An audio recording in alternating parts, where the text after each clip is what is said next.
Assalamu alaikum wa rahmatullahi wa barakatuhu. Cikakkiyar kisa da kuma fatawa wadda Shek Malan Aminu Daurawa ya bayar dangane da maza masu shan nonon matarsu. Tabbas kwarai da gaske wannan babban ganganci ne ga mazajen da suke da aure. Ko kuma in ce babban sabo ne ga Ubangiji Allah subhanahu wa ta'ala waɗanda maza ke yi. Tabbas kwarai da gaske Shek Malan Aminu Daurawa ya ƙara bayyana cewa duk wanda ya kasance yana shan nonon matarsa to babu aure a tsakaninsa da shi da ita, kawai ta koma mahaifiyarsa ne, sannan kuma bai kamata su haifi 'ya'ya da shi da ita ba. Kasancewar irin jahilci da ke damun al'umma da dama a yanzu haka, musamman ma waɗanda suna da ilimin sanin abu amma kuma ba sa aiki da ilimin nasu. To a yanzu haka dai masu sauraro sai ku gyara zama da kuma biyo mu har zuwa ƙarshen wannan bidiyo don jin kissa da kuma fatawa wadda Shek Malam Aminu Daurawa ya bayar akan mazaje masu auren kuma waɗanda suke shan nonon matar tasu. Amma kafin nan masu sauraro muna mai daɗa tunatar da ku cewa idan wannan ya kasance shine zuwanku na farko wannan tasha tamu mai albarka,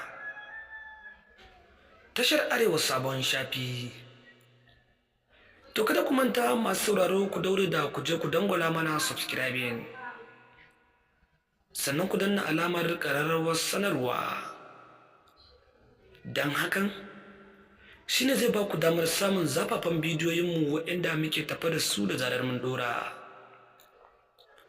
Tabbas a yanzu haka masu sauraro sai ku daɗa gyara zaman don jin wannan cikakken bayani da kuma ɗauke da tafaffen bidiyon wanda muke tafa da shi kan irin yadda wasu mazajen ke kwatanta shan nonon matan nasu sakamakon kasancewar abin da bai kamata ba ne.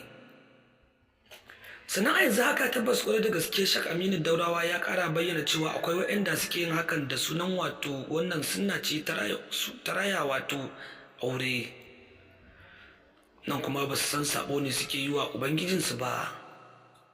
Tabbas kwarai da gaske wasussukan da aka halatta a yi na aure suna da dama, musamman ma ka ringa wasa da matarka.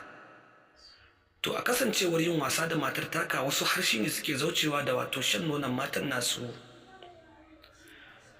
Tabbas kwarai da gaske wannan wani zazzafan labari ne wanda wani mutum yake da 'ya'ya guda 4, sannan kuma ya kasance yake shan nonon matarsa, kasancewar yana da 'ya'ya ƙananu har guda 2, su sha sannan kuma shi ma ya sha. Wannan wani babban jahilci ne ga mutanen da suke irin wannan abubuwan. Tabbas kwarai da gaske a yanzu haka dai wannan al'amarin na ci gaba da kasancewa ne a gurare da dama, musamman ma a irin wannan zamanin na yanzu. Don tabbas kwarai da gaske wannan al'amari ne babba, ko in ce al'amari ne mai abin ban haushi da kuma ban tausayi a nan gaba ga waɗanda ba su gane ba suke yi kuma ba su daina ɗin ba. Tabbas kwarai da gaske masu sauraro za ku ji cewa Alhaji Al'amin tabbas ya ƙara bayyana cewa al'umma tabbas shi a karan kansa a matsayinsa na Aminu tabbas ba zai taɓa yin irin wannan abu ba, sannan kuma duk waɗanda suka kasance suna yin wannan abu to wannan wata izina ce gare su ga bidiyon da za a bayyana muku a yanzu haka.